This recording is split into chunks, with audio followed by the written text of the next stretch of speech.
আচ্ছা। হ্যালো, আসসালামু আলাইকুম এভরিওয়ান। কি অবস্থা সবার? আমরা সবাই কেমন আছি? সো ক্লাস 5 এর অনুমতি ছোট ছোট বাচ্চা-কাচ্চারা, আমার ছোট ছোট ভাইয়া পুরা কি অবস্থা? মানে আমরা সবাই কেমন আছি? তো আমি ঢুকার আগেই প্রায় 100 জন মানুষ আগেই ঢুকে গেছে, আমাকে সালাম দিচ্ছে। যারা যারা আগে থেকে সালাম দিচ্ছ তোমাদেরকে ওয়ালাইকুম আসসালাম। আর যারা যারা টাইপ করে ফেলছো আগেই সালামটা দিয়ে দিচ্ছে, আসসালামু আলাইকুম।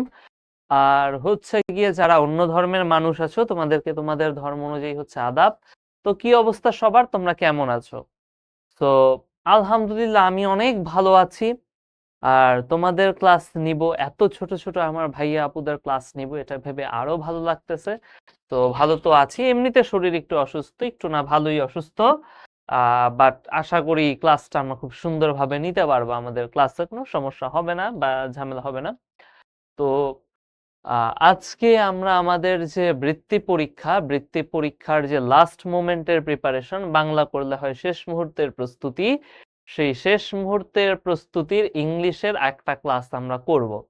আগের দিন আমরা ইংলিশে একটা ক্লাস করেছিলাম, আজকে আমরা আরেকটা ক্লাস করব।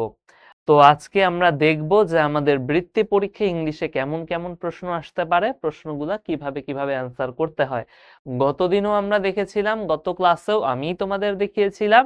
আজকে আমরা আরেকবার দেখব, দেখে আমাদের যদি কোনো কনফিউশন থাকে, আমাদের ভিতরে যদি কোনো ডাউট থাকে, প্রবলেম থাকে, ইনশাল্লাহ আমরা এটা সলভ করে ফেলবো, কোনো যেন আমাদের সমস্যা না হয়। তো আমরা আরো 2-1 মিনিট অপেক্ষা করব, কারণ আমাদের অনেক ভাইয়া আপুরা এখনো জয়েন করতে পারো নাই। তো আমরা একটু 1-2 মিনিট অপেক্ষা করব। তো বৃত্তি পরীক্ষা যে দিচ্ছ তোমাদের, এই ফাঁকে যারা যারা আছো অলরেডি, কমেন্টে তোমরা একটু লিখে ফেলো আমাদের অ্যাপের কমেন্ট বক্সে যে বৃত্তি পরীক্ষা তো সামনে, তোমাদের অনুভূতি কি, কেমন লাগতেছে? জীবনের সম্ভবত প্রথম তোমরা একটা এত বড় স্কেলের একটা পরীক্ষা দিচ্ছ, এত বড় মাপের একটা পরীক্ষা দিচ্ছ। আচ্ছা। সো প্রায় 170 জন আমাদের সাথে এখন অলরেডি চলে আসছে। সো কিরকম লাগতেছে? সো ফারহান লাবিবের ভয় লাগতেছে, অনেকের ভাল লাগতেছে, অনেক কিছু।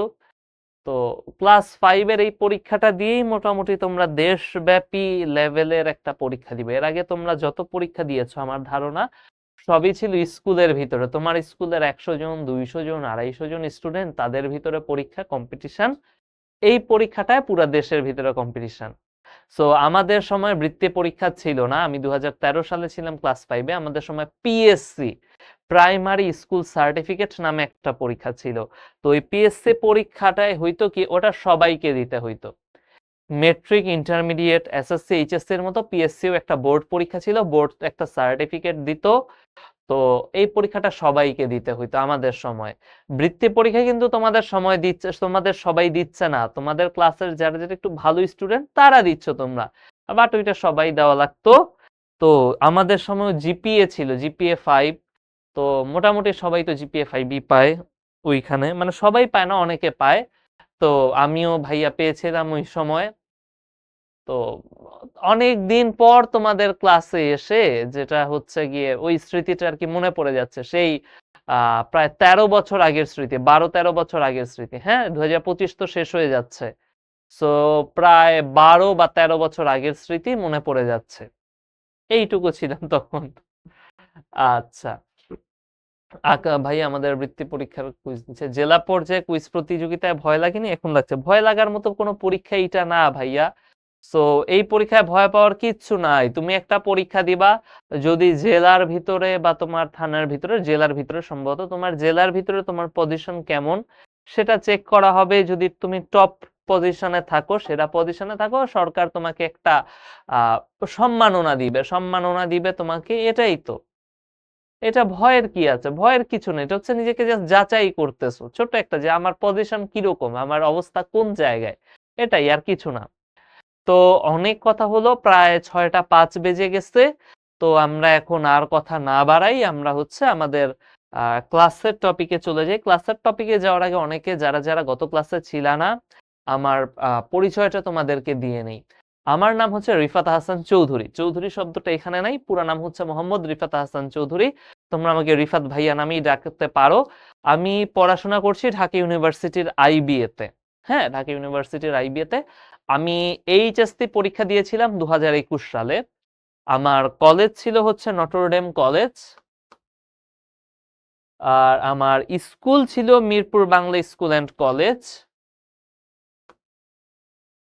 Mirpur Bangla higher secondary school সম্ভবত এখন স্কুলটাকে বলে, আমি ভুলে গেছি এখন কি বলে। আমাদের সময় আমরা বলতাম Mirpur Bangla school and college, স্কুলের একটু নাম পরিবর্তন হয়েছে। সো আমার এসএসসি দিয়েছিলাম 2019 সালে, হ্যাঁ এসএসসি দিয়েছিলাম 2019 সালে। তো এই তো আমি শিখতে কিছুদিন ধরে, দীর্ঘদিন ধরেই হচ্ছে ইংরেজি পড়াচ্ছি। সো এই ডাটাটা অনেক পুরানো ডাটা, অনেক আগের ডাটা। তো দেখা যাক তোমাদেরকে পড়াই কেমন লাগে, কিরকম কি হয়। তো আমাদের হচ্ছে সবার প্রথমে মার্ক ডিস্ট্রিবিউশনটা এখানে দিয়ে দেওয়া আছে, কি লেখা আছে আমরা পড়ে দেখবো না, এটা পড়ে আমাদের মাথা ধরে যাবে। আমরা আমাদের একটা ডেমো কোশ্চেন পেপার দেখব, একটা ডেমো কোশ্চেন পেপার দেখে সেইটা আমরা আস্তে আস্তে ধীরে ধীরে ওইটা আমরা ভাঙবো, ব্রেকডাউন করব, ব্রেকডাউন করে আমরা একটু দেখব। হ্যাঁ, আনিসা নাজিফা আমাকে চিনিনি তো, আগে যেহেতু চেনো না এই যে আজকে চিনে নিলা, বাট চেনার কথা, শিখো তো অনেকদিন ধরে ক্লাস নিচ্ছি তো চেনার কথা তুমি। আচ্ছা ওকে, সো আমাদের যে বৃত্তি পরীক্ষার প্রশ্ন, সবার প্রথমে আমাদের একটা প্যাসেজ দেওয়া থাকে, এই প্যাসেজটা আসবে তোমার টেক্সট বই থেকে। তোমার হাতে যে ইংরেজি বইটা আছে সেই টেক্সট বুকটা থেকে একটা প্যাসেজ দেওয়া থাকবে, সেই প্যাসেজের উপর তোমার পরীক্ষার কোশ্চেন নাম্বার 1, কোশ্চেন নাম্বার 2 এবং কোশ্চেন নাম্বার 3 আসবে। সো প্রথম যে প্যাসেজটা, এই যে what food is good food, এই প্যাসেজটা তুমি তোমার বইয়েই পাইছো, তুমি তোমার বইয়ে সুন্দর করে পড়ছো। এইটা আশা করি তোমরা যখন পড়েছো তোমরা সুন্দরভাবে প্রত্যেকটা মিনিং বুঝে বুঝে পড়েছো, তোমরা প্রত্যেকটা ওয়ার্ডের মিনিং অর্থ বুঝে বুঝে পড়েছো, কারণ তোমার এই কোশ্চেন নাম্বার 1, 2 এবং 3 এই তিনটা কোশ্চেনে তোমার এই জিনিসগুলা চেক করা হবে। তোমার প্রথম প্যাসেজটা বইয়ে দেওয়া একটা প্যাসেজ থাকবে, এই প্যাসেজটা তোমরা বইয়ে পড়ছো ভালো মতো করে, আশা করি তোমরা মিনিং বুঝে পড়ছো, ওয়ার্ড মিনিং গুলা। এই যে তোমার বইয়ে একটা প্যাসেজ আছে ফুড পিরামিড, তাই না? এই ফুড পিরামিড প্যাসেজটা আমার আজকের ক্লাসে আমি দিয়ে দিয়েছি, তো এইটা তুমি আগে পড়েছো। এইটার উপর যে তিনটা কুইজ হবে, তিনটা প্রশ্ন থাকবে, সরি, এই প্রথম প্রশ্নটা থাকবে ম্যাচিং। প্রথম প্রশ্নটা কি? ম্যাচিং। ম্যাচিং প্রশ্নতে কি থাকবে তোমার কাছে? আমাদের এই ম্যাচিং প্রশ্নটায় চেক করবে তুমি তোমার বইয়ের প্যাসেজটা কত ভালোভাবে অর্থ বুঝে বুঝে পড়ছো। ভাইয়া বুঝি নাই, এইখানে হবে কি দুইটা কলাম দিয়ে দিবে। কলাম মানে কি? কলাম মানে এই যে বড় বড়, এই যে এইটা হচ্ছে একটা কলাম, এইটা হচ্ছে একটা কলাম। তোমার পরীক্ষার ম্যাচিং প্রশ্নে দুইটা কলাম দেওয়া থাকবে, তোমার কাজ হচ্ছে কলাম এর যে শব্দগুলা, কলাম এর যে শব্দগুলা, এই শব্দের অর্থ কলাম বিতে কোথায় আছে এইটা খুঁজে বের করতে হবে। তোমার কাজ কি? এই যে কলামেতে একটা শব্দ আছে আন্ডারস্ট্যান্ড, এই আন্ডারস্ট্যান্ড শব্দটার অর্থ কলাম বিতে কোথায় ওইটা খুঁজে বাইর করতে হবে। আন্ডারস্ট্যান্ড মানে কি? কোনো কিছু বোঝা, বুঝতে পারা। তাহলে এটার উত্তর কোথায় আছে? দেখো কোথায় আছে, এই যে কলাম বির 4 নাম্বার অপশন দেখো, to realise or know something, এখানে অর হবে, to realise or know something, কোনো কিছু জানা বা বুঝতে পারা। সো কলামের 1 নাম্বারের উত্তর আমি পেয়ে যাচ্ছি কলাম বি এর 4 নাম্বারে। তোমার কাছে জানতে চাচ্ছে কি কলামের যে এই শব্দটা, এই শব্দের অর্থ কলাম বি তে কোথায় আছে। কলাম এর এই যে শব্দটা বটম, এই শব্দটার অর্থ কলাম বি তে কোথায় আছে। কলাম এর যে শব্দটা সিমিলার, এই কলাম সি এর শব্দটার অর্থ এখানে কোথায় আছে, এইটাই তোমার খুঁজে বের করতে হবে। এখন তুমি এইটা লিখবা কিভাবে, কিভাবে উত্তর কিভাবে করবা তোমরা দেখায় দিই। হ্যাঁ, উত্তর কিভাবে করবা। আচ্ছা, একটা খালি পেজ নেই, তো উত্তর করার জন্য সবার প্রথমে লিখবে answer to the question number 1, answer to the question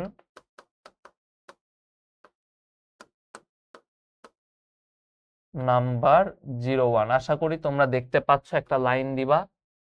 এরপরে কি করবা, এই যে কলাম এর 1 নাম্বার প্রশ্ন আন্ডারস্ট্যান্ড, এইটা আছে কোথায়?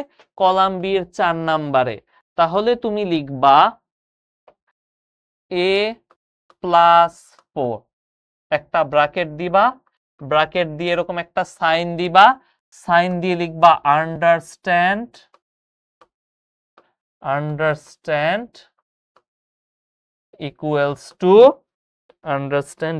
টু আমাদের কি দেওয়া, to realise or know something, to realise or know something. তো সবার প্রথমে তুমি কলামের শব্দটা কত নাম্বারে আছে এটার নাম্বারটা লিখবা, এরপরে একটা যোগ চিহ্ন প্লাস সাইন দিবা, এরপর এটার অর্থ কলাম বি এর কত নাম্বারে আছে সেই সিরিয়ালটা লিখবা। এই যে সেই সিরিয়ালটা তুমি লিখলা, ভালো কথা, সেই সিরিয়ালটা লিখলা, লিখার পরে একটা এরকম সাইন দিবা, সাইন দিয়ে কলামের শব্দটা লিখবা, একটা ইকুয়াল সাইন দিবা, কলাম বি এর মিনিংটা দিবা। ক্লিয়ার? ক্লিয়ার সবাই? বলো সবাই ক্লিয়ার কিনা? হ্যাঁ ভাইয়া ক্লিয়ার ক্লিয়ার। ওকে, তাহলে কলাম বি এর ক্ষেত্রে আমরা কিভাবে, আবার পরের কোশ্চেনটা দেখি কিভাবে করব। কলাম বি এর শব্দ কি, সরি কলাম এর দ্বিতীয় শব্দ কি? কলামের দ্বিতীয় শব্দ হচ্ছে বটম। বটম মানে কি? কোনো কিছুর নিচে থাকা, সবচেয়ে নিচের পার্ট, নিচু একটা পার্ট যেটা নিচে থাকে। সো বটম মানে নিচে থাকে, এটার উত্তর কোথায়? এই যে দেখো 3 নাম্বারে আছে। 3 নাম্বারে কি লেখা? The lowest part of something, কোনো কিছুর সবচেয়ে নিচের পার্ট। বটম মানে কি? বটম মানে কোনো কিছুর নিচের পার্ট। সো কলামের বি নাম্বার ওয়ার্ড হচ্ছে বটম, বি নাম্বার শব্দটা কি? বটম। এটার অর্থ কোথায় আছে? কলাম বি এর 3 নাম্বারে। তাহলে আসো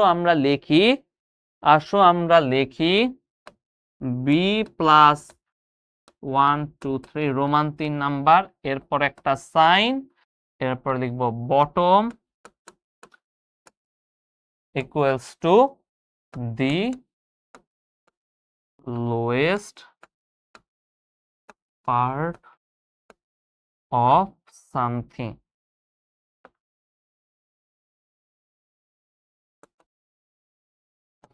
এইটা হচ্ছে জেনারেলি তুমি এইভাবে লিখতে পারো।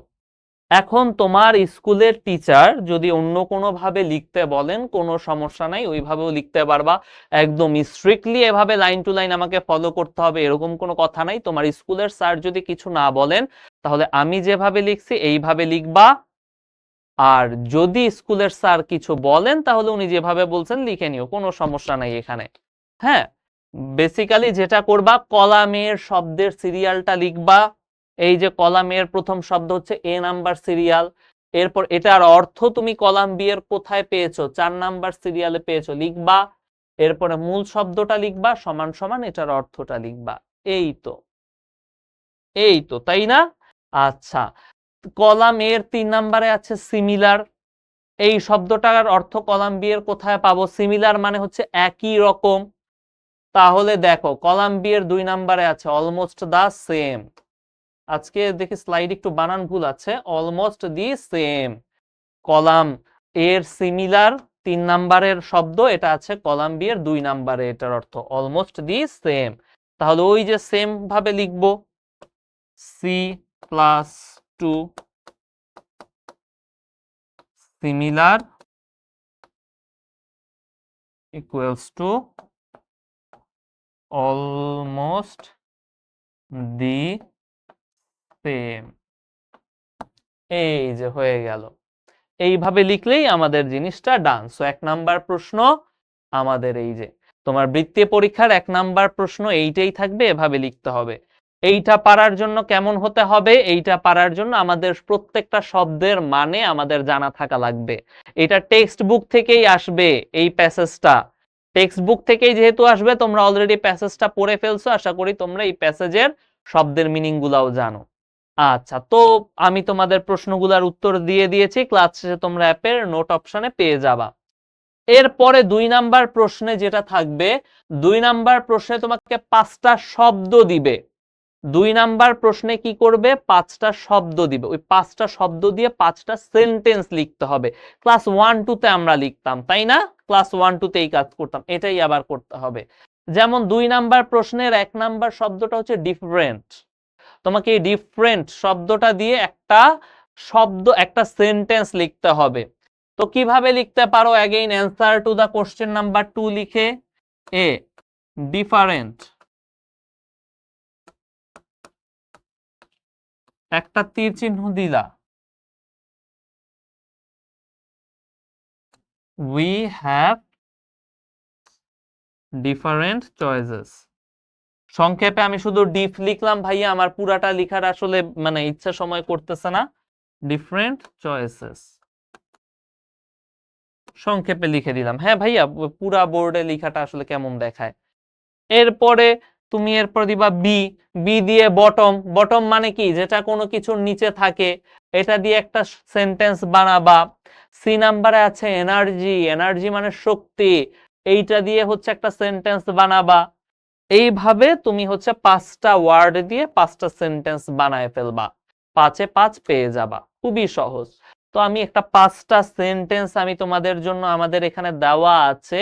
যেমন দেখো, এই নাম্বারে ডিফারেন্ট দিয়ে আমরা শব্দ দিয়েছি, সেন্টেন্স দিয়েছি, the two cats have different colour, দুইটা বিড়ালের কালার ডিফারেন্ট। তো তোমাদের এইভাবে জাস্ট 5টা শব্দ দেওয়া থাকবে, 5টা শব্দের মিনিং যদি জানো, শব্দের মিনিং জানলে ওই শব্দ দিয়ে সেন্টেন্স বানানো, সেন্টেন্স বানানো কোনো প্যারাই না, কোনো সমস্যাই না ভাইয়া, এটা কোনো ঝামেলাই না, প্রবলেম না। ওকে, তো 2 নাম্বারটা হচ্ছে একদম ইজি, 5-এ 5, এটা প্রত্যেকেই তোমাদের পাইতে হবে, কোনো মিস করা যাবে না। ওকে, আচ্ছা। 3 নাম্বারে একটু এখন লেখার পার্ট চলে আসছে, 3 নাম্বার এখন লেখালেখির পার্ট। 3 নাম্বার কোশ্চেনে তোমাকে 6টা ছোট ছোট প্রশ্ন দিবে, প্রত্যেকটা প্রশ্নের উত্তর তোমাকে লিখতে হবে।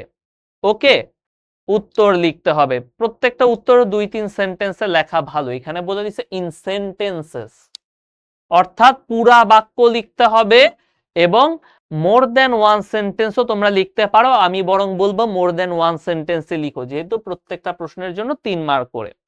এই যে আমার প্রথম প্রশ্নটা দেওয়া, what does the what does the food pyramid help us understand, food pyramid আমাদের কি বুঝতে সহায়তা করে, কোন জিনিসটা বুঝতে সহায়তা করে? তো ফুড পিরামিড আমাদেরকে কি বুঝতে সহায়তা করে? ফুড পিরামিড আমাদের সহায়তা করে বিভিন্ন রকমের খাদ্যের গ্রুপ, যেমন কার্বোহাইড্রেট, প্রোটিন, তারপরে হচ্ছে ফ্যাট, এই গ্রুপগুলা বুঝতে হেল্প করে, এবং কোন গ্রুপের খাবার কতটুকু নিতে হবে, সবচেয়ে বেশি কার্বোহাইড্রেট নিতে হবে, তারপরে নিতে হবে প্রোটিন, তারপরে ফ্যাট, এইরকম কোন খাবার কতটুকু খেতে হবে এইটা বুঝতেও হেল্প করে আমাকে, তাই না? তাই তো। So food pyramid helps us understand different groups of food and how much of each group of food we should consume। Okay, so এইটা হচ্ছে এরকম তুমি একটা উত্তর লিখে দিলা। তাইলে আমি আবার এক্সপ্লেইন করি, 3 নাম্বার যে কোশ্চেনটা, এইখানে কি করবে, তোমার প্যাসেজ থেকে 6টা প্রশ্ন দিবে তোমাকে। তুমি বইয়ের যে প্যাসেজটা পড়ছো, এই প্যাসেজটা থেকে 6টা প্রশ্ন দিবে, প্রত্যেকটা প্রশ্নের তোমার উত্তর লিখতে হবে, 2-3 লাইনে উত্তর লেখো ভালো, প্রত্যেকটা উত্তরের জন্য 3 মার্ক করে পাবা। প্রত্যেকটা কোশ্চেনই কিন্তু তোমার বইয়ে পড়া প্যাসেজটা থেকে হচ্ছে। যেমন এই যে ফুড পিরামিড থেকে এখানে 6টা প্রশ্ন বানায় দেওয়া আছে, তুমি চাইলে দেখে যাইতে পারো। ওকে, তুমি চাইলে দেখে যাইতে পারো। আচ্ছা, এই যে দেখো, একজন জিজ্ঞাসা করছো আন্ডারস্ট্যান্ড অর্থ কি? আন্ডারস্ট্যান্ড মানে হচ্ছে কোনো কিছু বুঝতে পারা ভাইয়া। আর ফুড পিরামিড মানে কি কেউ যদি জিজ্ঞাসা করো তাহলে তো বিপদ, তুমি বৃত্তি পরীক্ষা দিচ্ছ, তোমার বইয়ে একটা প্যাসেজ আছে ফুড পিরামিড, তুমি জানো না ফুড পিরামিড মানে কি, তাহলে তো সমস্যা। ফুড পিরামিড, তোমার বইটা খুলবা, বইটা খুলে আজকে ফুড পিরামিড প্যাসেজটা পড়বা। ওকে, আচ্ছা, প্রথম 3টা প্রশ্ন চলে গেল। ওকে, তোমার বইয়ে পড়া একটা প্যাসেজ থেকে প্রথম 3টা প্রশ্ন চলে গেল। এইবার আরেকটা প্যাসেজ দিবে তোমাকে, পরীক্ষার হলে কোশ্চেনে আরেকটা প্যাসেজ দিবে। এই প্যাসেজটা তুমি আগে পড়ো নাই, এই প্যাসেজটা কি তুমি আগে পড়ো নাই, এই প্যাসেজটা নতুন তোমার জন্য, এই প্যাসেজটা তোমার জন্য টোটালি নতুন। সো এই প্যাসেজটা পরীক্ষার হলে একটু মন দিয়ে পড়তে হবে। বাট এটায় যে প্রশ্নগুলো আসবে না, খুব সোজা সোজা প্রশ্ন আসবে। আগেরটায় তোমার ওয়ার্ড মিনিং ছিল, অনেক তোমাকে ওয়ার্ড মিনিং বুঝতে হইতো, তোমাকে আবার ভালো করে প্যাসেজটাও বুঝতে হইতো, এটা আরেকটু ইজিয়ার, এটা একটু ইজিয়ার। সো এবার যেটা আসবে সেটা একটা আনসিন প্যাসেজ, যেটা তুমি আগে পড়ো নাই, তোমার টেক্সট বইয়ে নাই। এখন তুমি অনেক ধরনের সাপ্লিমেন্টারি রিসোর্স পড়তে পারো। সাপ্লিমেন্টারি রিসোর্স মানে কি? শুধু বই না, বইয়ের পাশাপাশি হচ্ছে অন্যান্য যে আরো সাহায্যমূলক বই থাকে সাহায্য করার জন্য। শিখর অ্যাপে কিছু জিনিসপত্র তোমাদের দিয়ে দেওয়া আছে না? ওখান থেকে তুমি প্র্যাকটিসের জন্য কিছু কিছু এরকম আনসিন প্যাসেজ পড়তে পারো। পড়লে যদি কমন পড়ে খুবই ভালো। তো যাই হোক, তবে তোমার টেক্সট বইয়ের একটা বাইরের প্যাসেজ থেকে তোমাকে এবার প্রশ্ন আসবে। যেমন আমাদের এইখানে কি দিছে, আমাদের এইখানে হচ্ছে একটা প্যাসেজ দিয়েছে, সিংহ এবং শেয়ালের গল্প, story of lion and fox. There lived many animals in a forest. একটা বনে অনেক রকম পশু পাখি থাকতো। There was no unity among them. এই পশু পাখিগুলোর ভিতরে কোনো ইউনিটি ছিল না। ইউনিটি মানে কি? একতা ছিল না। One day a lion came there. একদিন একটা সিংহ আসলো। He was very big and cruel. সে ছিল অনেক বড় আর নিষ্ঠুর। He began to kill the animals each day, one for his breakfast, another for lunch and the other for supper. তো সে প্রত্যেক দিন তার সকালের খাবারের জন্য, ব্রেকফাস্টের জন্য একটা প্রাণী মারতো, দুপুরের খাবার লাঞ্চের জন্য আরেকটা প্রাণী মারতো, হত্যা করত, রাতের খাবার ডিনার বা সাপার, সাপার মানে হচ্ছে রাতের খাবার, ডিনার, এটার জন্য সে আরেকটা প্রাণী হত্যা করত। All the animal of the forest became anxious. বনে যত পশু পাখি ছিল সবাই এনশাস হয়ে গেল, সবাই চিন্তিত হয়ে গেল। ওকে, সবাই চিন্তিত হয়ে গেল। বাট কিন্তু they had nothing to do. কিন্তু করার কিছুই নেই। সিংহের সাথে তো মারামারি করে পারা যায় না, তাই না? সিংহের সাথে মারামারি করে পারা সম্ভব? সম্ভব না তো। আচ্ছা, অ্যাট লাস্ট, সব শেষে, a fox went to the lion. একটা শেয়াল সিংহটার কাছে গেল, অ্যান্ড সেইড, এবং বলল, please don't kill us sir. Sir, দয়া করে আমাদের মারবেন না, আমাদের হত্যা করবেন না। বি কাইন্ড টু আস, আমাদের প্রতি দয়া দেখান। The lion became very angry. সিংহ অনেক রাগ হয়ে গেল যে কোথাকার কোন শিয়াল এসে আমার কি সব শোনায় যায়। অ্যান্ড সেইড, এবং সিংহটা বলল, আম ইয়োর কিং, আমি তোমার রাজা। So you must supply my food, তাই তোমার দায়িত্ব, তোমার কাজ হচ্ছে আমাকে অবশ্যই তুমি আমার খাবার সাপ্লাই করবে, আমাকে আমার খাবার পৌঁছায় দিবে, এটা তোমার দায়িত্ব। দ্য ফক্স কেম ব্যাক, শেয়ালটা ফেরত আসলো। হি কল্ড আ মিটিং, সিংহের সাথে কথা বলে এখন সে আবার বনে ফেরত গেল। হি কল্ড আ মিটিং, সে হচ্ছে একটা মিটিং ডাকলো। মিটিং ডেকে সে অন্যান্য পশু প্রাণীদের বলল, he said to other animals, we can not die silently in the hand of the lion. আমরা এমনি এমনি চুপচাপ ভাবে আমরা সিংহের হাতে মরতে পারি না। আমরা যদি সিংহটার থেকে বাঁচতে চাই, সরি, আরেকটা লাইন এখানে আছে, উই শুড ডু সামথিং, আমাদের অবশ্যই কিছু করতে হবে। We can not do anything individually against the lion, আমরা একা একা, প্রত্যেকে, ইন্ডিভিজুয়ালি মানে হচ্ছে একা একা, আমরা একা একা কেউ সিংহটার কিছু করতে পারবো না। If we want to get rid of it, আমরা যদি এটার থেকে মুক্তি পেতে চাই, গেট রিড অফ ইট মানে হচ্ছে মুক্তি পাওয়া, ইন্ডিপেন্ডেন্স পাওয়া। যদি এটার থেকে আমরা মুক্তি পেতে চাই, উই মাস্ট বি ইউনাইটেড, আমাদের অবশ্যই এক হতে হবে, একতা থাকতে হবে। ইউনাইটেড মানে এক হওয়া। So all the animals became united, তো সমস্ত পশু পাখি ইউনাইটেড হইল, এক হয়ে গেল। And so they could drive the lion from the forest, এবং এই জন্য তারা সিংহটাকে বন থেকে বের করে দিল। এখানে drive the lion from the forest মানে হচ্ছে বন থেকে তাড়িয়ে দেওয়া। মানে কি? মানে হচ্ছে বন থেকে তাড়িয়ে দেওয়া। খুবই মানে ছোট একটা গল্প, আসলে গল্পটা আরো বড়, বাট এখানে ছোট করে দিয়েছে। এই গল্পটা তুমি তোমার টেক্সট বইয়ে পড়ো নাই, এইরকম একটা গল্পই দেওয়া থাকবে, এরকম একটা গল্পই দেওয়া থাকবে। এইটা থেকে তোমার 4, 5, 6 নাম্বার প্রশ্ন আসবে। 4 নাম্বার প্রশ্নে কি থাকে? 4 নাম্বার প্রশ্ন হচ্ছে ফিল ইন দ্য গ্যাপ, শূন্য স্থান পূরণ করো। 5টা সেন্টেন্স দেওয়া থাকবে, প্রত্যেকটা সেন্টেন্স এরকম একটা গ্যাপ দেওয়া থাকবে, ওই গ্যাপে শব্দ বসাইতে হবে। শব্দ কই থেকে পাবো?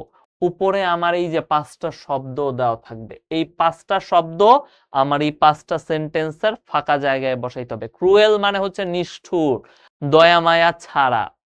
ওকে, আচ্ছা, তো আমরা একটা দুইটা প্র্যাকটিস করি। দেখো, there was no dash among the animals in the jungle. আমরা একটু আগে পড়েছি যে আমার জঙ্গলের পশু পাখির ভিতর একতা ছিল না, তারা একসাথে কোনো কাজ করতো না, তাদের ভিতরে ইউনিটি ছিল না। তাহলে এখানে ইউনিটি শব্দটা হবে নিশ্চয়ই, ইউনিটি শব্দটা আছে, আছে। তো এক নাম্বার হচ্ছে there was no unity among the animals of the jungle. এখন দেখো এই লাইনটা কিন্তু আমার প্যাসেজেই আছে, অলমোস্ট ডিরেক্টলি আছে। সো বলতে গেলে তোমার বৃত্তি পরীক্ষার এই যে 4 নাম্বার যে প্রশ্নটা, এই প্রশ্নটার যে ফিল ইন দা গ্যাপ গুলা তুমি প্যাসেজে একটু ভালো মতো বুঝে খুঁজলে তুমি পেয়ে যাবা। হ্যাঁ, ভালো মতো একটু বুঝে খুঁজলে তুমি পেয়ে যাবা। তারপরে the lion was dash and cruel. The lion, সিংহটা কেমন ছিল? খুবই বড় ছিল, শক্তিশালী ছিল, তাই না? খুবই বিশাল মাপের ছিল। দেখো তো এখানে বিগ শব্দটা আছে কিনা? আছে, এই যে বিগ শব্দটা আছে। তাহলে আমরা বলতে পারি the lion was big and cruel, সিংহটা ছিল অনেক বড় এবং নিষ্ঠুর। তাহলে তুমি কি বুঝলা? এই যে পাঁচটা যে শব্দ সেন্টেন্স, এই পাঁচটা সেন্টেন্সেরই যে গ্যাপ, এই গ্যাপের শব্দগুলা তুমি এই ফিল ইন দা, এই ক্লুতে তুমি খুঁজে পাবা, এই বক্সটায় তুমি খুঁজে পাবা। খুবই সহজ, ইজিলি তুমি পেরে যাবা এবং এই সেন্টেন্স গুলাও তুমি তোমার প্যাসেজে পেয়ে যাবে, একটু ভালো মতো খুঁজলেই তুমি বুঝতে পারবা। তো 4 নাম্বার প্রশ্ন গেল। 5 নাম্বার প্রশ্নে কি থাকবে? 5 নাম্বার প্রশ্নে এমসিকিউ থাকবে। গত ক্লাসে একজন বারবার জানতে চাচ্ছিল স্যার এমসিকিউ নাই, স্যার এমসিকিউ থাকবে না। এমসিকিউ থাকবে ভাইয়া, এই যে এমসিকিউ পেলাম। তো তোমার আনসিন প্যাসেজটার উপর তোমার এমসিকিউ আসবে 5 নাম্বার প্রশ্নে। এমসিকিউ কয়টা আসবে? টোটাল 5টা এমসিকিউ তোমার থাকবে। এমসিকিউ গুলার জন্য তোমাকে কোনো ওএমআর শিট দিবে না, খাতাতেই অ্যান্সার করতে হবে। কিভাবে করবা খাতায় অ্যান্সার? আসো আমি আমার কোশ্চেনটা দেখি। আমার 5 নাম্বার কোশ্চেন হচ্ছে এমসিকিউ। এইটার 1 নাম্বার প্রশ্নে, 1 নাম্বার রোমান 1 নাম্বার প্রশ্ন, এতে জানতে চাইছে one day a lion came there. Okay, the punctuation marks used in the sentences are dot dot dot dot. আমার এই সেন্টেন্সটায় কোন পাংচুয়েশন মার্ক ব্যবহার করা হয়েছে?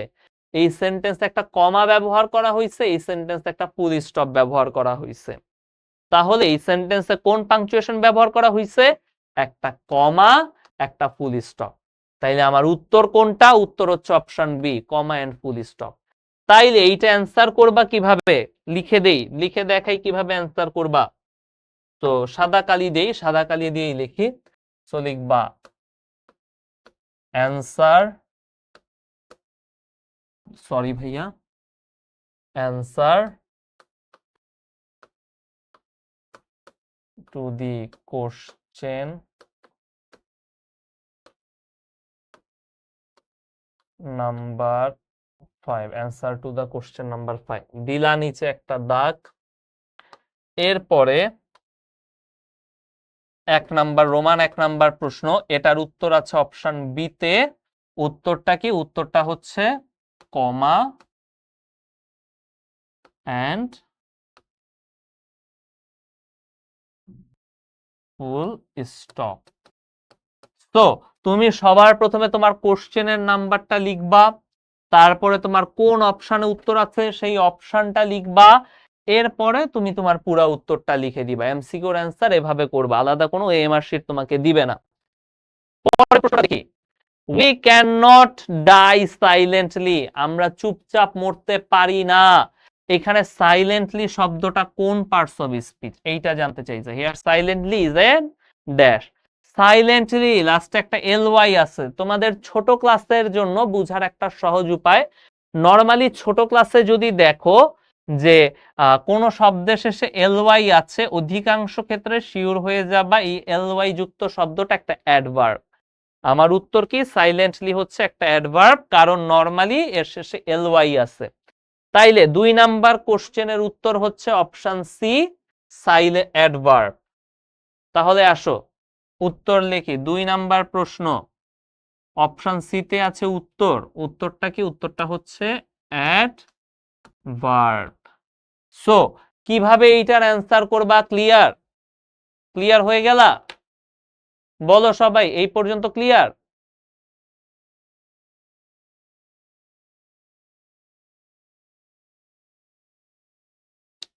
কুইকলি বলো, কুইকলি বলো। ইয়েস, জি, আবু সাইদ। আচ্ছা, ঠিক আছে, মোটামুটি যারা যারা অ্যাটেনশন দিয়েছো প্রত্যেকের কাছে ক্লিয়ার। ওকে, আমি সব হ্যাঁ হ্যাঁ দেখতে পাচ্ছি। ওকে জি, ওকে জি। আচ্ছা, সো আবার তার তবুও বলছি, কেউ যদি তখন অ্যাটেনশন না দিয়ে থাকো, আরেকবার শেষবারের মতো বলছি, অ্যান্সার করার সময় সবার প্রথমে তুমি কোশ্চেন নাম্বার লিখবা। কোশ্চেন নাম্বার হচ্ছে আই, রোমান 1। সবার প্রথমে রোমান 1 এই কোশ্চেন নাম্বার লিখবা। এরপর ওই কোশ্চেনের কোন অপশনে উত্তরটা আছে, এই যে দেখো অপশন বি তে আছে আমার এই উত্তরটা, অপশনটা দিবা, এই যে অপশনটা দিলা, এরপরে তোমার ফুল উত্তরটা লিখে দিবে, এইভাবে করে ফেলবা। ওকে, সো যারা যারা এতক্ষণ অ্যাটেনশন দিছো আশা করি সবাই বুঝে ফেলতে পারছো। তো আমাদের টোটাল এমসিকিউ থাকবে কয়টা? টোটাল এমসিকিউ থাকবে 5টা, প্রত্যেকটায় 1 মার্ক করে পাবা। 5-এ 5 এটাই কিন্তু পাওয়া খুব সহজ, একদমই সহজ এটায় 5-এ 5 পাওয়া। এরপরে আবার আমাদের অ্যান্সারিং কোশ্চেন, এই প্যাসেজটা থেকে আবার অ্যান্সারিং কোশ্চেন দিতে হবে, আবার এখান থেকে অ্যান্সারিং কোশ্চেন দিতে হবে। তো 1 সেকেন্ড, একজনকে একটু ব্লক মারি। ওকে, 1 সেকেন্ড একটু সময় দাও আমাকে।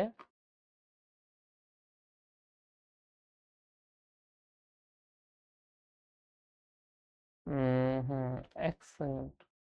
আচ্ছা, কমেন্টের উপরে চলে গেল।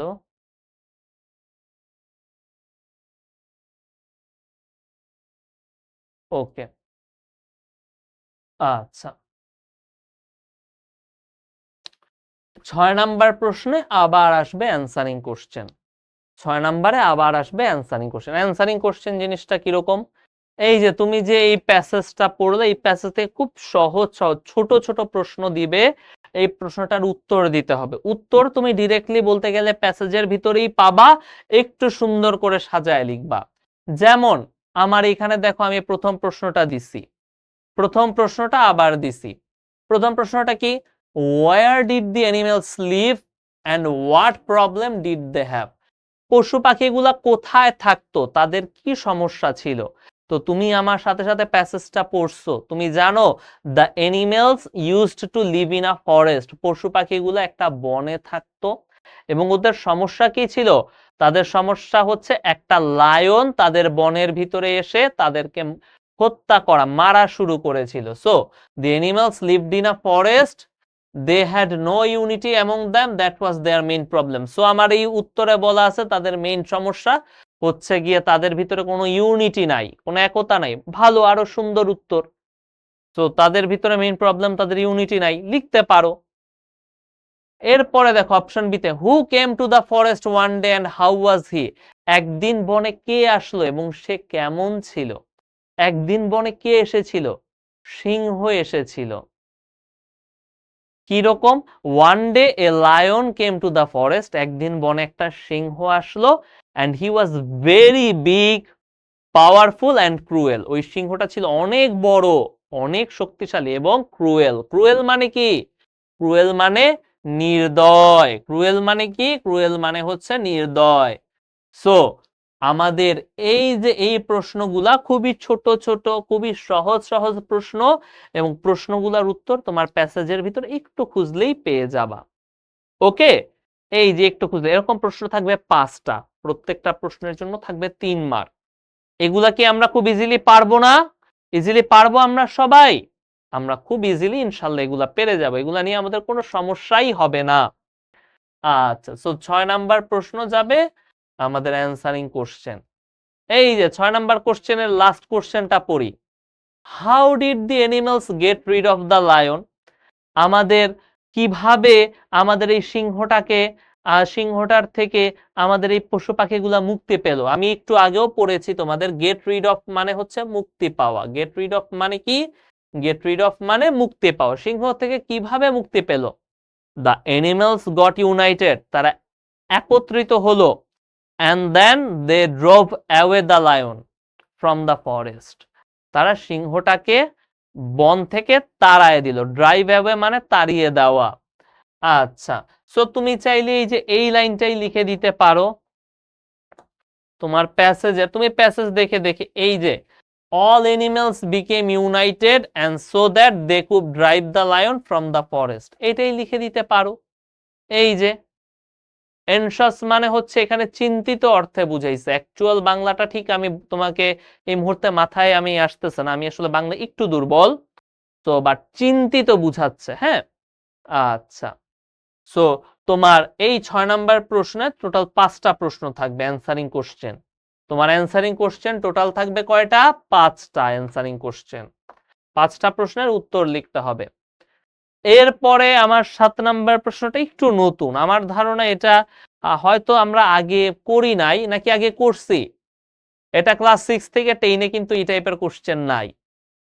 সো এটা ক্লাস 6 থেকে 10-এর ভিতরে নাই, এটা তোমাদের জন্য আছে। এইটা হচ্ছে গিয়ে WH কোশ্চেন বানাইতে হবে। এখানে তোমাকে 6টা সেন্টেন্স দিয়ে দিছে, 6টা সেন্টেন্স থেকে তোমাকে কোশ্চেন বানাইতে হবে। কোশ্চেনের শুরুতে WH ওয়ার্ড থাকতে হবে। WH ওয়ার্ড মানে কি? ও আচ্ছা, তোমাদের আগে এটা ছিল? বাহ, ভালো। আমি তো এর আগে এত নিচু পড়াই নাই, এত ছোট ক্লাসে, এই জন্য আসলে আমার একটু জানার কমতি ছিল। আচ্ছা, WH ওয়ার্ড কোনগুলা?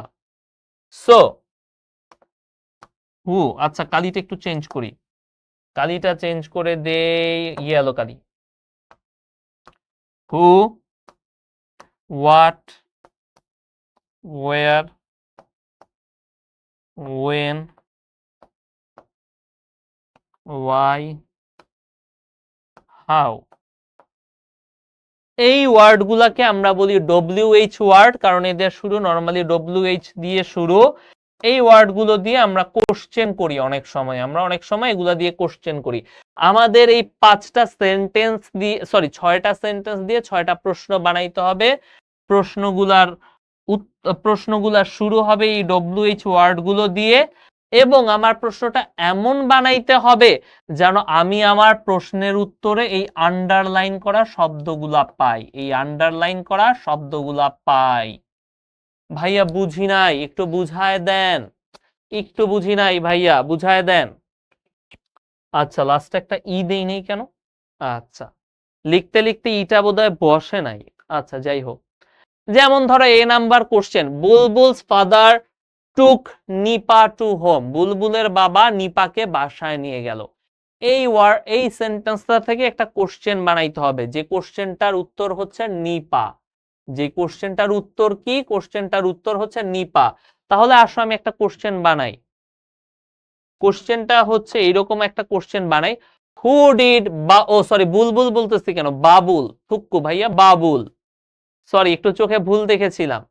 আমি যখন হচ্ছে আর কি তোমাদের সামনে কথা বলি, তো তখন খুব ভালো আসলে বোর্ডের জিনিসটা আর কি চোখে পড়ে না।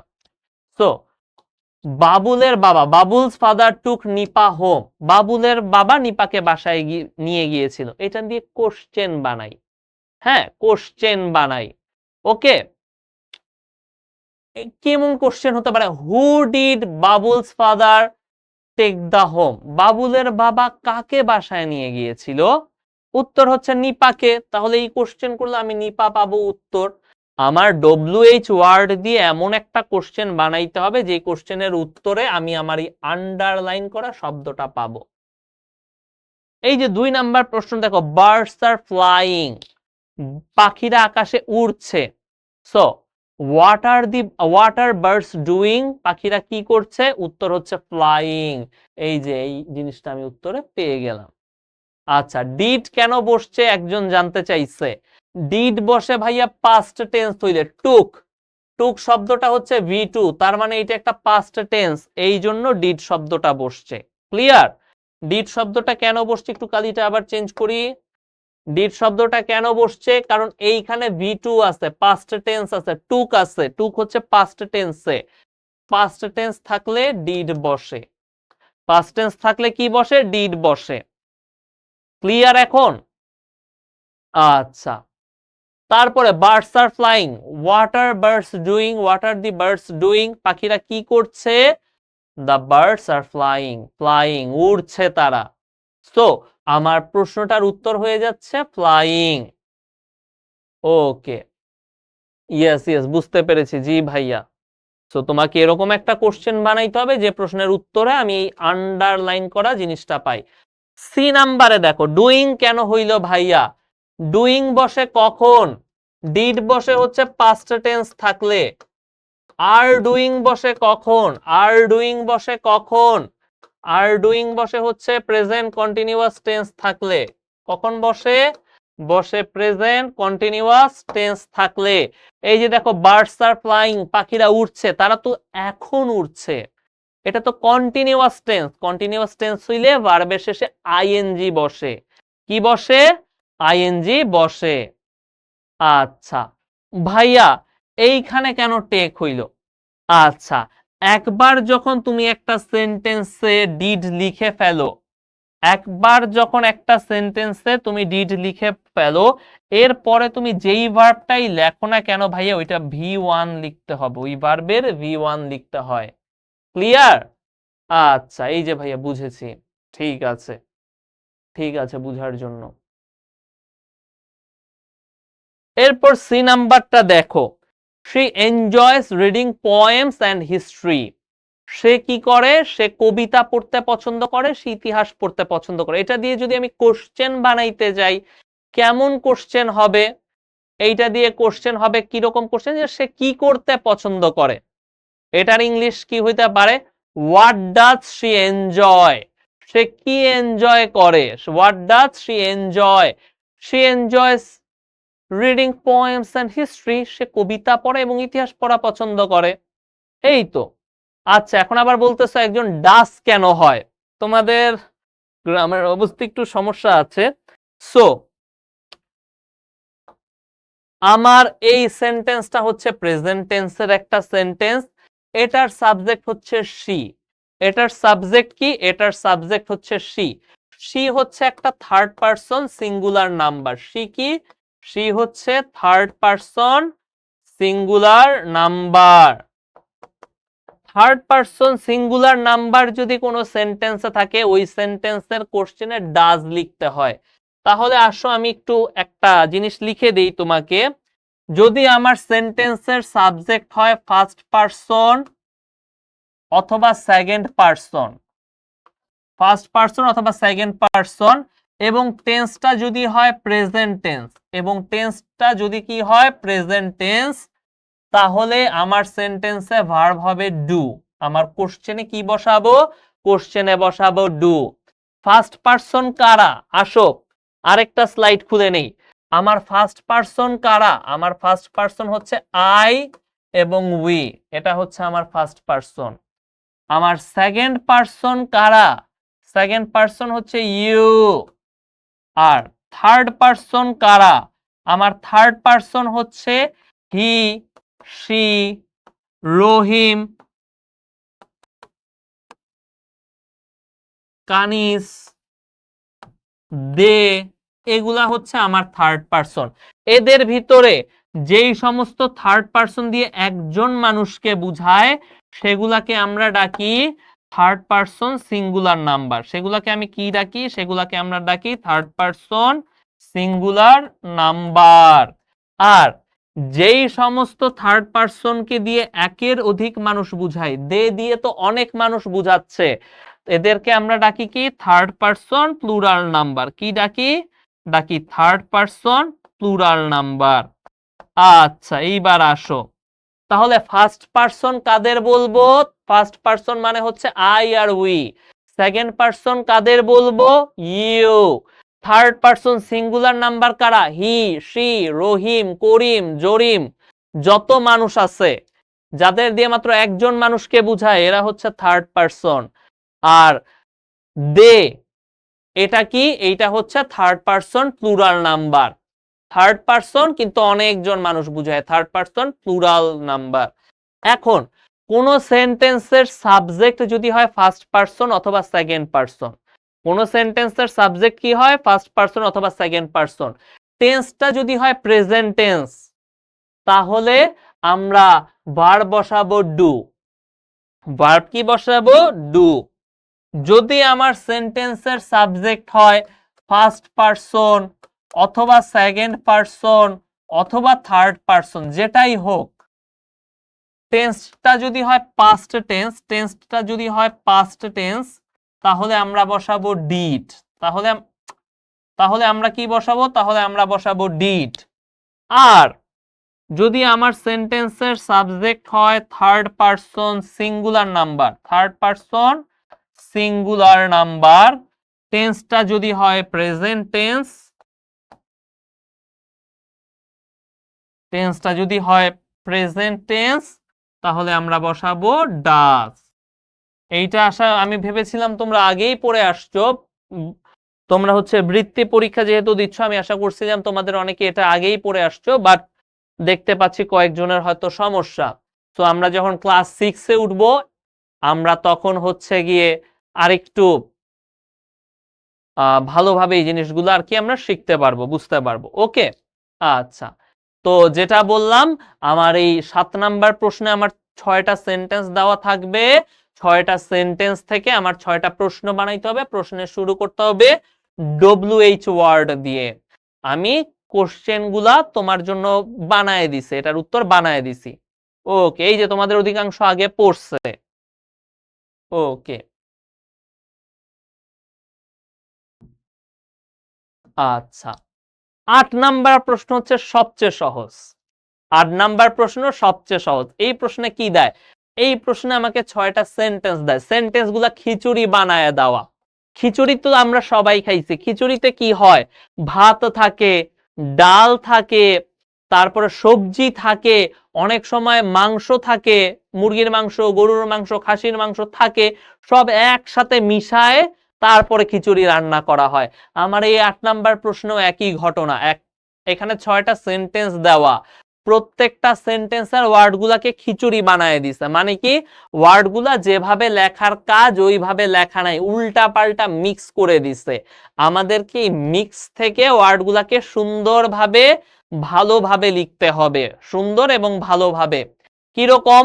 যেমন দেখো, আমার এই নাম্বারে দাও like children to would help sick. এইটা কি? একটা খিচুড়ি। সব ওয়ার্ড একসাথে মিক্স করে দেওয়া। আমাকে এই মিক্সটা থেকে এই খিচুড়িটাকে সুন্দরভাবে প্রেজেন্ট করতে হবে, সাজায় গুছায় প্রেজেন্ট করতে হবে।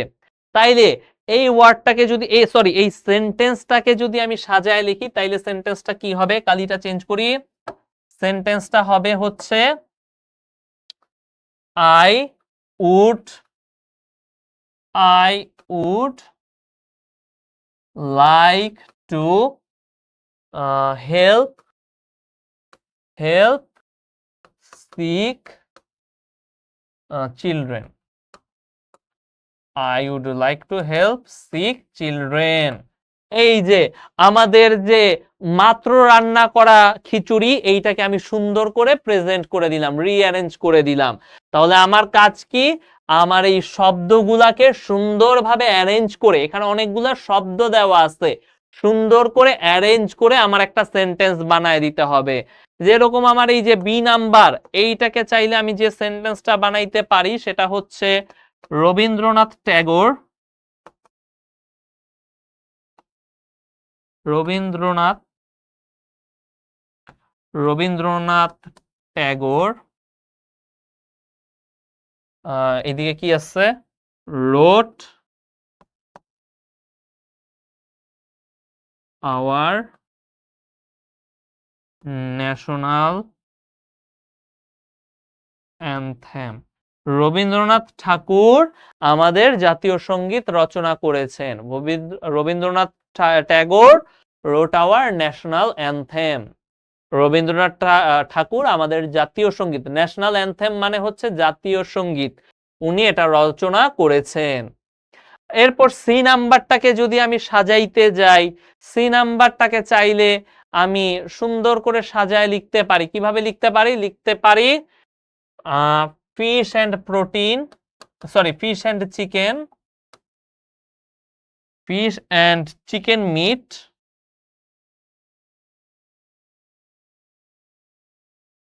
fish and chicken meat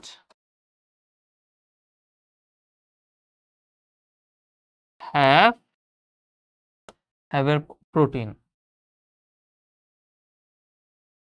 fish and chicken meat have protein, অর্থাৎ আমি সুন্দর করে সাজায় লিখব। বি নাম্বারটা সাজায় লিখছে Rabindranath Tagore wrote our national anthem.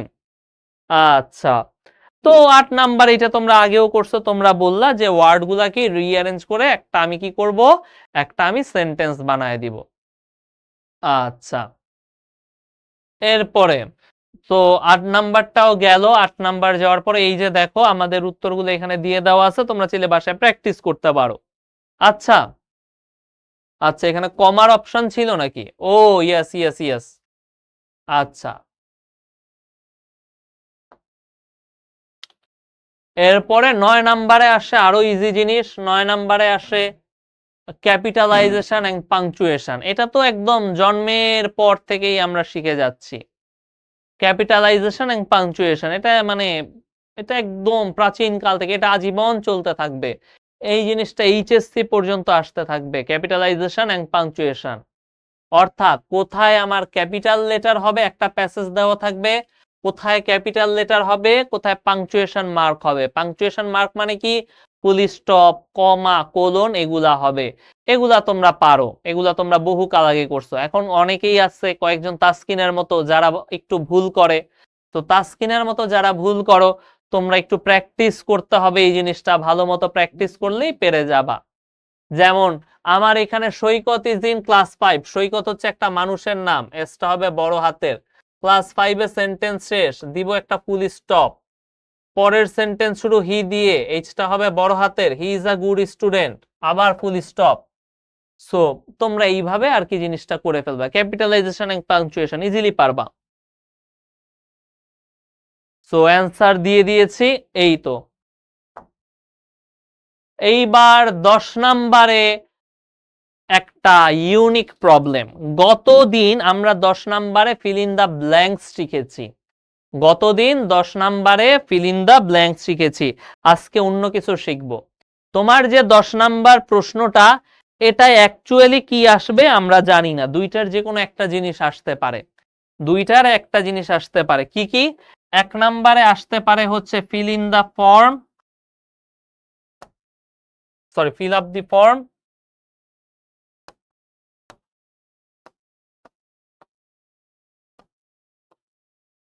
R 2 number হচ্ছে fill in the blanks.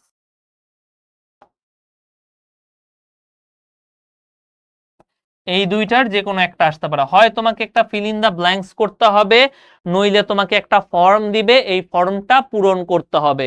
So form পূরণ কিভাবে করবা, ফর্ম পূরণটা কিভাবে করবা একটু দেখায় দেই। তুমি সবার প্রথমে লিখবা answer to the question number 10। একটু যাই, ও এখানে তো দিয়ে দেওয়াই আছে। সবার প্রথমে তুমি লিখবে answer to the question number 10, এরপর 1 নম্বরে নেম দিবা নিজের, class, roll, date of birth, তারপরে হচ্ছে এইখানে যেইটা দেওয়া সেটা লিখে ফেলবো। ফর্ম পূরণ তো তুমি পারোই, এগুলা তো বহু আগে থেকে তোমরা করছো। আর এই যে তাসনিম খানমের মতো যারা হচ্ছে আগের ক্লাসে ছিল না, আগের ক্লাসটা কিন্তু ইউটিউবে এবং আমাদের অ্যাপে দুই জায়গাতেই রেকর্ড আছে। শিখর প্রত্যেকটা ক্লাস রেকর্ড থেকে যায়, সো রেকর্ডেড ক্লাসগুলা দেখতে হবে। আজকের ক্লাসেও যারা পরে এসেছো তোমরা কিন্তু দোষ করেছো। প্রথম কথা হচ্ছে ক্লাসে পরে আসা কিন্তু একটা দোষ, এই দোষটা তোমরা করেছো। এখন এই দোষটা থেকে কিভাবে মুক্তি পাওয়া যাবে? মুক্তি হচ্ছে ক্লাস শেষ হইলে রেকর্ডটা শুরু থেকে দেখতে হবে। ভাইয়ার তো পড়াশোনা প্রায় শেষ, তাই না? আমি আমার ভার্সিটি লাইফের শেষ ইয়ারে আছি, ফাইনাল ইয়ারে আছি। ওকে, ফাইনাল ইয়ারে আছি, আমার আর কত 6-7 মাস হয়তো আমার বাকি, এরপরে বা 7-8 মাস বাকি, এরপরে আমার পড়াশোনা এই জীবনের মতো হয়তো শেষ। আমাদের ক্লাস থাকে সকাল 8টায়, এখনো সরি 8টা 30-এ থাকে। এখনো যদি আমরা 8টা 30-এ ক্লাসে যাই, 8টা 30-এ ক্লাসে যাই, স্যার আমাদের ঢুকতে দেয় না, অনেক সময় ঢুকতে দিলেও অ্যাটেন্ডেন্স দেয় না। ভার্সিটিতে কিন্তু অ্যাটেন্ডেন্সের উপরে মার্কস থাকে, তো ঢুকতে দেয় না, হয় ঢুকতে দেয় না, ঢুকলেও অ্যাটেন্ডেন্স দেয় না। কেন? কারণ প্রত্যেকটা স্টুডেন্টের দায়িত্ব হচ্ছে, 1 সেকেন্ড ভাইয়া, প্রত্যেকটা স্টুডেন্টের দায়িত্ব হচ্ছে ক্লাসের সময় মতো পৌঁছানো। কারণ সে যদি সময় মতো না পৌঁছায় সে অনেক কিছু বুঝবে না, সে না বুঝে সে তখন ক্লাসে দেখা যাবে তার পরিবেশটা উল্টা আরো সে নষ্ট করতেছে, সে উল্টাপাল্টা কোশ্চেন করতেছে, সে মনোযোগ দিতে পারতেছে না, সে অমুক তমুককে কোশ্চেন করতেছে, অনেক সে ঝামেলা করতেছে। তো প্রত্যেকটা স্টুডেন্টের দায়িত্ব হচ্ছে ক্লাসে সঠিক সময় উপস্থিত হওয়া। যদি সঠিক সময় উপস্থিত হইতে না পারো, ক্লাসে যখন আসছো ঢুকে পড়বা, এরপরে শুরু থেকে আরেকবার রেকর্ড দেখে নিবা। শিখর প্রত্যেকটা ক্লাস অ্যাপে রেকর্ড থাকে। অ্যাপে কোথায় রেকর্ড থাকে যদি না বুঝো, তাহলে এই যে একটা নাম্বার দিয়ে দেই, একটা ফোন নাম্বার দেই 16780, এই নাম্বারটায় কল দিবা। এই নাম্বারটায় কল দিয়ে তাদের হেল্প চাবা যে ভাইয়া, আপু, আমি তো জানি না আমি কোথায় আমি আমার ক্লাসের রেকর্ড পাবো, আগের ক্লাসগুলো কোথা থেকে দেখতে পাবো, আমি তো জানি না, আমাকে দেখায় দেন। এই নাম্বারটায় কল দিলে তারা একদম সুন্দর করে বুঝায় বুঝায় তোমাকে বলে দিবে যে কিভাবে করতে হবে, কিভাবে ভিডিওগুলা পেয়ে যাবা, কিভাবে ক্লাসগুলা দেখতে পাবা, কোন জায়গায় গেলে ক্লাস দেখতে পাওয়া যায়। ওকে, আচ্ছা। তো 10 নাম্বার এরকম একটা ফর্ম দিবে, এই ফর্মটা ফিল আপ করতে হবে, অথবা ফিল ইন দা ব্ল্যাঙ্কসও দিতে পারে। ফর্ম দিলে তোমাদের লাভ, তাই না? একদম সহজ। নিজের নাম, নিজের ক্লাস, নিজের রোল, এটা তো কেউ ভুল করবে না, করবে?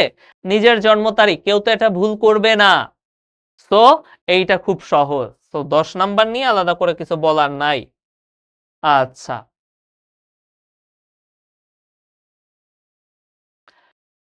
11 নাম্বারে আসে রাইট ফর্ম অফ ভার্ব। 11 নাম্বারে কি আসে? Right form of verb. Right form of ভার্বে কি থাকে? রাইট ফর্ম অফ ভার্বে আমার 5টা সেন্টেন্স দেওয়া থাকবে, প্রত্যেকটা সেন্টেন্সে একটা গ্যাপ থাকবে। রাইট ফর্ম অফ ভার্বে কি থাকবে? 5টা সেন্টেন্স দেওয়া থাকবে, প্রত্যেকটা সেন্টেন্সে একটা করে ব্ল্যাঙ্ক স্পেস থাকবে। ব্ল্যাঙ্ক স্পেস মানে কি? ফাঁকা জায়গা, খালি জায়গা।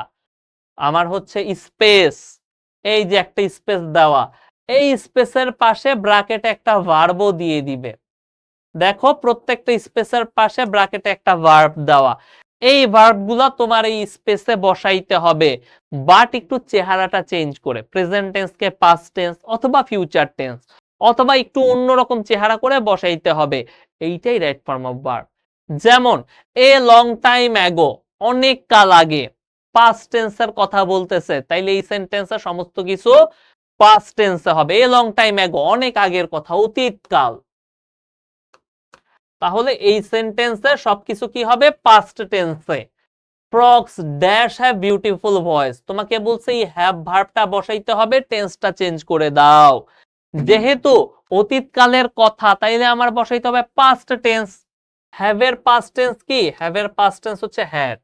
A long time ago frogs had beautiful voice, প্রাচীন কালে ফ্রগদের, ব্যাঙদের সুন্দর ভয়েস ছিল।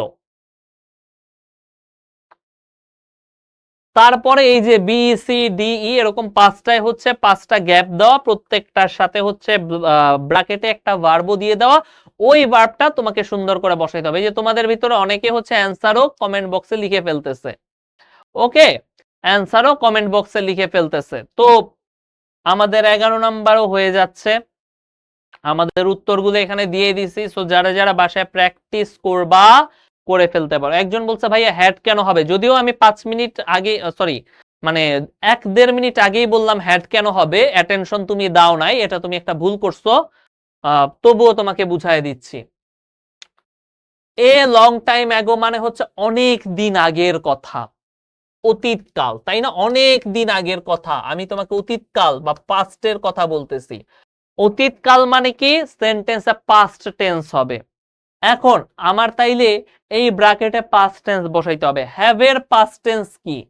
হ্যাভ এর পাস্ট টেন্স হচ্ছে হ্যাড, তাই হ্যাড বসাইছি। ওকে, অপশন সিতে শুধু পুট কেন হইল, পুটস না হয়ে পুট কেন হইল? কারণ দেখো এইখানে পাস্ট টেন্স আছে, ইট ওয়াজ ভেরি ওয়ার্ম, পাস্টের কথা বলা হচ্ছে, দেখতো এই এখানে পাস্টের কথা বলা হচ্ছে। পাস্ট টেন্সে তো শুধু পুট হয়, পাস্ট টেন্সে তো পুটস হয় না। পুটস হয় কখন? প্রেজেন্ট টেন্সে, third person singular number present tense হইলে পুটস হয়, লাস্টে এস বাই এস বসে। এটা তো পাস্ট টেন্স, তাহলে এখানে শুধু ভি2 হবে, পুট হবে। আচ্ছা, 12 নাম্বারে লেটার লিখতে হবে, তোমাকে একটা চিঠি লিখতে হবে। চিঠিতে তুমি তোমার নাম কি দিবা, তোমার বন্ধুর নাম কি দিবা, সবই বলে দিবে। এইটা ভুল করা যাবে না। তুমি যখন চিঠি দিবা তখন তুমি তোমার নিজের নাম কি দিবা তারা বলে দিবে। এই যে এই চিঠিতে তোমার নাম হবে দীপু, তোমার বন্ধুর নাম কি হবে এইটাও বলে দিবে। এই যে বন্ধুর নাম হচ্ছে রিয়াজ। এই নামগুলা ভুল করা যাবে না। লেটার যখন লিখবা, লেটারের প্রশ্নে তোমার নাম কি হবে, তোমার বন্ধুর নাম কি হবে, এগুলা সব দিয়ে দিবে, এগুলা ভুল করা যাবে না। আচ্ছা, এরপরে কি নিয়ে লেটার লিখবা এটা দিয়ে দিবে। এখন লেটারটা কিভাবে লিখবা, কোনটা আগে লিখবা কোনটা পরে লিখবা, এই ক্লুগুলাও তোমাকে দিয়ে দিবে। এই ক্লুগুলাও কি তোমাকে দিয়ে দিবে, এই ক্লু অনুযায়ী লিখতে হবে। যেমন সবার প্রথমে তোমার অ্যাড্রেস লিখতে হবে, তারপরে ডেট দিতে হবে, তারপরে স্যালুটেশন, স্যালুটেশন মানে হচ্ছে সালাম দেওয়া, সালাম দিতে হবে, তারপরে হচ্ছে লেটারের মেইন পয়েন্ট লিখতে হবে, সবার শেষে বিদায় দিতে হবে। ক্লোজিং মানে হচ্ছে বিদায়। তাইলে দেখো আমি আমার লেটারটা শুরু করব অ্যাড্রেস লিখে। এই যে দেখো অ্যাড্রেস লিখলাম সাতক্ষীরা। এরপরে ডেট লিখতে হবে, দেখো আমি ডেট লিখলাম 10 মার্চ 2025। এরপরে দিতে হবে সালাম, এই যে আমি দিলাম ডিয়ার রিয়াদ। যেহেতু ব্রিটিশদের অনুকরণ করে, ইংল্যান্ডের মানুষকে অনুকরণ করে আমরা লেটার লিখি, তাই আমরা আসসালামু আলাইকুম না লিখে লিখি ডিয়ার অমুক, ডিয়ার তমুক। সো ডিয়ার রিয়াজ, এই যে দিলাম শুভেচ্ছা সালাম। এরপরে দিতে হবে আমার চিঠির মেইন পার্ট, মেইন পয়েন্ট। এই যে চিঠি অনেক মেইন পয়েন্ট দিয়ে দিলাম। এই যে লাস্টে একটা বিদায় দিতে হবে। লাস্টে কি দিতে হবে, একটা বিদায়, ক্লোজিং। এই যে বিদায় দিলাম, ইয়োর ফ্রেন্ড দীপু, তোমার বন্ধু দীপু, এই যে দিতে হবে। একটা চিঠি তাইলে লিখবা কিভাবে এটার ক্লু দিয়ে দিবে, বাট তবুও আমি তোমাদের দেখাই দেই। যখন তুমি একটা লেটার লিখবা, হাতের ডান পাশে সবার প্রথমে তুমি লিখবা অ্যাড্রেস। হাতের ডান পাশে উপরে, একদম উপরে সবার প্রথমে লিখবা অ্যাড্রেস, তারপরে দিবা ডেট, একটা যখন চিঠি লিখবা, তারপরে এইখানে ডিয়ার অমুক, ডিয়ার এক্স, তারপরে এইখানে, এরপরে এইখান থেকে লেখা শুরু করবা, করলা লেখা শুরু, করলা লেখা শুরু। এই যে লিখতেছি লিখতেছি লিখতেছি, লেখা শেষ, লেখা শেষ। এবার এন্ড করবা কিভাবে, এরপরে আবার একদম নিচের দিকে ডান পাশে লিখবা কি, নিচের দিকে yours truly বা yours faithfully বা yours friend, এরপরে আবার নিজের নাম। এইভাবে একটা লেটার লিখে দিবা। সবার প্রথমে আসলে হাতের বাম পাশ, আমি ডান বারবার ভুল বলতেছি, এটা আসলে বাম পাশ হবে। এইভাবে দাঁড়াইলে ডান পাশ হয়ে যায় দেখে ডান পাশ বলতেছিলাম। সবার প্রথমে বাম পাশে এক কোনায় দিবা অ্যাড্রেস, তারপরে দিবা ডেট। ওকে, এরপরে এইখানে ডান পাশে চলে আসবা, লিখবা ডিয়ার অমুক, এরপরে লেটারটা লিখবা, আবার একদম নিচে বাম পাশে চলে যাবা, লিখবা yours truly, yours faithfully, your অমুক, your তমুক, এরপর নিচে নাম লিখে দিবা। এই যে শেষ লেটার, তোমরা আগেও লিখেছো। এই যে শেষ লেটার এইভাবে। এরপরে কি করবা, এরপরে এইভাবে লেটার লিখলেই কি কাজ শেষ না, এখন একটা খামও আঁকতে হবে। এখন কি হতে হবে, তুমি যে চিঠি পাঠাইছো, চিঠিটা বন্ধু পাবে কিভাবে, তোমার পোস্ট অফিসে পোস্ট করতে হবে। পোস্ট অফিসে পোস্ট করতে হইলে তো খাম লাগে, তাই না, এনভেলাপ লাগে। তাইলে আসো আমরা একটা এনভেলাপও এঁকে দিতে হবে। এনভেলাপ এঁকে না দিলে মার্ক পাবা না। এনভেলাপ কিভাবে দিবা, এই যে চার কোণ একটা বক্স আঁকলা, বক্সের মাঝে মাঝে একটা দাগ, এরপরে হাতের ডান, তোমাদের জন্য হাতের ডান, হাতের ডান পাশে লিখবা ফ্রম, বা সরি তোমাদের জন্য হাতের বাম, হ্যাঁ তোমাদের জন্য হাতের বাম, আর এই পাশে লিখবে একটা টু, এরপরে নাম ঠিকানা দিয়ে দিবা, নাম ঠিকানা দিয়ে দিবা, উপরে একটা ছোট খোপ করে এখানে লিখে দিবা স্টাম্প, উপরে একটা ছোট খোপ খোপ করে কি করবা, লিখে দিবা স্টাম্প। হয়ে গেল আমার খাম। তো শুধু যে লেটার লিখলে হবে তা না, লেটারের শেষে একটা এনভেলাপও এঁকে দিতে হবে। এনভেলাপটা কিভাবে আঁকবা, প্রথমে একটা চার কোণা ঘর বানাবা, ঘরের মাঝ বরাবর একটা দাগ দিবা, এই পাশে দিবা ফ্রম, এই পাশে দিবা টু, এক কোণায় উপরে, এক কোণা বলতে হচ্ছে হাতের ডান দিকের কোণায় উপরে স্টাম্প এঁকে দিবা ছোট্ট করে একটা খোপ করে। এই যে শেষ। আচ্ছা, অনেকে চাইলে yours truly না লিখে যেটা লিখতে পারো সেটা হচ্ছে yours লাভিং ফ্রেন্ড, আমি সংক্ষেপে এফআর লিখলাম, ইয়োর্স লাভিং ফ্রেন্ড। সো অনেক কিছুই লেখা যায়, হ্যাঁ। আচ্ছা, ওকে, তো লেটারও আমাদের লেখা শেষ। এই যে দেখছো আমি বলেছিলাম খাম আঁকতে হবে, এই যে দেখছো খাম এঁকে দিছি, খাম এঁকে দেওয়া হয়েছে। সো এইটা কি লেটারের পরের পেজে আঁকবো? হ্যাঁ, লেটারের যদি জায়গা না থাকে লেটারের পরের পেজে আঁকবা, যদি জায়গা থাকে তাহলে লেটারের নিচেই এঁকে দিবা। ওকে, এইটা হচ্ছে লেটারের পরপরই আঁকতে হবে, জায়গা থাকলে লেটারের নিচেই এঁকে দিবা, যদি জায়গা না থাকে লেটারের পরের পেজে এঁকে দিবা। ক্লিয়ার সবাই? হ্যাঁ মরিয়ম, ইয়োর্স এভারও লেখা যাবে।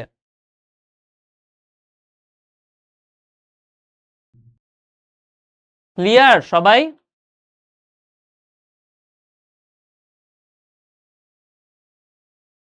ওকে, আনিসা বুঝতে পেরেছে। ওকে, অরণ্য দাসের কাছে ঠিক রেখেছে। ওকে, সোন রিজওয়ানের কাছেও ক্লিয়ার, নাইমের কাছেও ক্লিয়ার, তো এই তো ক্লিয়ার। জি, জে, জি। ওকে,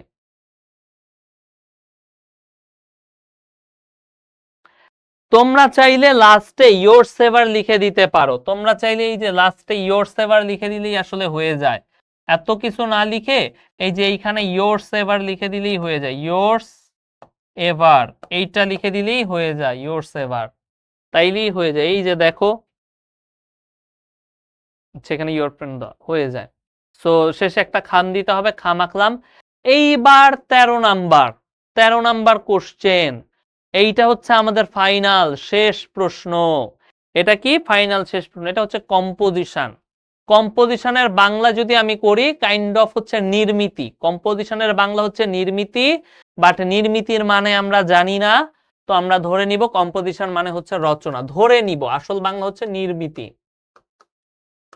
আচ্ছা, কম্পোজিশন কি? কম্পোজিশন হচ্ছে একটা এজের মতো লিখতে হবে, 3-4 প্যারাগ্রাফ বা 5টা প্যারাগ্রাফ নিয়ে একটা বড় এজে লিখতে হবে, হ্যাঁ।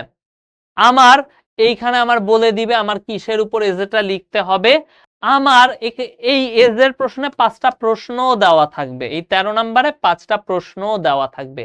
আমাদের কাজ হবে আমার এই এজেটায়, আমার এই কম্পোজিশনটায় যেন এই 5টা কোশ্চেনেরই উত্তর থাকে, সেইটা এনশিওর করা, সেটা নিশ্চিত করা। এনশিওর মানে হচ্ছে নিশ্চিত করা। তো আমি যে কম্পোজিশনটা লিখবো এই কম্পোজিশনে আমার এই 5টা প্রশ্নের যেন উত্তর পাওয়া যায়, কেউ পড়লে যেন এই 5টা প্রশ্নের উত্তর পেয়ে যায়। যেমন আমাদের আজকে কম্পোজিশন লিখতে বলছে কিসের উপর? বলছে your visit to liberation war museum, স্বাধীনতা জাদুঘরে তোমার ভ্রমণ, এইটার উপরে একটা কম্পোজিশন লিখতে বলছে। ওকে, কম্পোজিশন লিখতে বলছে, তোমার এই কম্পোজিশনে এই 5টা প্রশ্নের যেন উত্তর থাকে। কম্পোজিশন আর প্যারাগ্রাফের ভিতরে পার্থক্য কি? Good question. প্যারাগ্রাফে তুমি একটা মাত্র প্যারা দিতে পারো, প্যারাগ্রাফে একটা মাত্র প্যারা দিতে পারো। মনে করো তুমি একটা প্যারাগ্রাফ লিখবা, প্যারাগ্রাফ এইটা লিখতে হবে এইরকম, শেষ, প্যারাগ্রাফ শেষ। একটা প্যারাগ্রাফে একটা মাত্র প্যারা হয়, কিন্তু একটা কম্পোজিশনে তুমি একের অধিক প্যারা দিতে পারো, কোনো সমস্যা নাই। একটা কম্পোজিশনে একের অধিক প্যারা দিতেও কোনো সমস্যা নাই, এবং দিতে হবে, সমস্যা নাই না, একের অধিক প্যারাই তোমাকে দিতে হবে। আচ্ছা, তো এই যে আমরা হচ্ছে আমাদের কম্পোজিশনটা বানায় দিছি, একটা কম্পোজিশন তোমাদের জন্য দিছি, চাইলে দেখতে পারো। সো এই তো, তো কম্পোজিশনটা যখন লিখবে একটু বড় করেই লেখার চেষ্টা করো, কারণ কোন স্যার তোমাদের খাতা দেখবে সেটা বলা যায় না। স্যারের যদি কম লেখা পছন্দ না হয় বিপদে পড়ে যাবা, তো আমি সাজেস্ট করবো একটু বড় করেই লেখো। ওকে, আচ্ছা, এই 5টা প্রশ্নের উত্তর না থাকলে কি মার্ক পাবো না? না ভাইয়া, কম মার্ক পাবা। যদি তোমার কম্পোজিশনে এই 5টার কোনো একটা প্রশ্নের উত্তর না পাওয়া যায় তাহলে বোর্ড থেকে নরমালি বলে দেওয়া থাকে যে মার্ক কম দিতে, বলে দেওয়া থাকে কি যেন তোমাকে মার্ক কম দেওয়া হয়। ক্লিয়ার? আচ্ছা,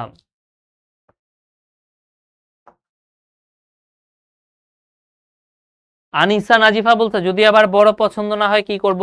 বাংলাদেশে এরকম কোন টিচার এখন পর্যন্ত আসলে নাই খুব একটা যার বড় লেখা পছন্দ না স্কুল লেভেলে।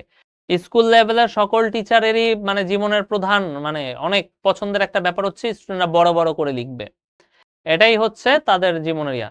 আব্দুল্লাহ আজওয়াদ পরে জয়েন করে কমপক্ষে 35 বার জিজ্ঞাসা করেছে বটম মানে কি। বটম মানে হচ্ছে কোনো কিছুর নিচে থাকা জিনিসটা, নিচে থাকা কিছু। আচ্ছা, তো আজকে আমরা মার্ক ডিস্ট্রিবিউশনটা দেখলাম, আশা করি আমরা সবাই সুন্দর মতো বুঝতে পেরেছি। তো ইংলিশে আমাদের পরীক্ষার রুটিন হয়তো চলে আসছে, আমরা এখন প্রিপারেশনের সময় শিখো অ্যাপে তোমাদের কিছু পরীক্ষাও নেওয়া হবে, পরীক্ষাগুলো সবাই দিও, একটু ভালো মতো প্রিপারেশন নিও, ইনশাল্লাহ তোমাদের সাথে তোমাদের সাফল্যে দেখা হবে, তোমরা সবাই সফল হও এই দোয়া করি। সবাই তো সফল হওয়া সম্ভব না আসলে, আল্লাহ সিস্টেমটা এমন ভাবেই বানায় রাখছেন যে সবাই যেন সফল না হয়। একটা সমাজে সবাই বড়লোক হইতে পারে না, একটা সমাজে সবাই গরিব হইতে পারে না, এটা আল্লাহর বানানো সিস্টেম। তেমনি একটা পরীক্ষায় সবাই সফল হবে না, একটা পরীক্ষায় সবাই ব্যর্থও হবে না। আমি দোয়া করি তবুও তোমাদের প্রত্যেকেই যেন সফল হও, দোয়া করতে তো ক্ষতি নাই। আর একটা কথা বলি, সফল হলেও মনে রাখবা সবসময়, সফল হলেও হাম্বল বা বিনয়ী থাকার চেষ্টা করবা, গর্ব বা অহংকার যেন নিজের ভিতরে না আসে সেটার একটু ট্রাই করো। আমাদের ইসলাম ধর্মে একটা কথা বলা আছে, এখানে যারা মুসলিম আছো তাদের জন্য ইসলাম ধর্মে একটা কথা বলা আছে, সেটা হচ্ছে অহংকার হচ্ছে মহান আল্লাহর পোশাক, ড্রেস। এখন কেউ যদি আল্লাহ পাকের পোশাক নিয়ে ড্রেস নিয়ে টানাটানি করে তাইলে কি হবে? আল্লাহ পাক রাগ হবে। যদি কেউ তোমার জামা ধরে টানাটানি করে তুমি রাগ হও না? রাগ হও তো। তাই আল্লাহর ড্রেস নিয়ে তুমি যদি টানাটানি করো আল্লাহ তো রাগ হবেই, হবে না? হবে। তাহলে আমরা সবসময় বিনয়ী থাকবো, অহংকার করব না। কারণ মনে রাখবো আমি যত বড় ব্রিলিয়ান্ট হই, যত বড় ভালো স্টুডেন্ট হই না কেন, আমার চাইতেও একজন ভালো স্টুডেন্ট থাকবেই। তুমি যতই ব্রিলিয়ান্ট হও, তুমি তোমার চাইতে একজন ভালো স্টুডেন্ট আছেই, কোথাও না কোথাও আছেই। তো অহংকারী হওয়া যাবে না, পরিশ্রম করতে হবে, জীবনে পরিশ্রম চালায় যেতে হবে এবং মানুষের প্রতি দয়ালু হতে হবে, মানুষের প্রতি দয়ালু হতে হবে। তো আজকে এই পর্যন্তই। ওকে, টাটা বাই বাই, সবাইকে থ্যাংক ইউ।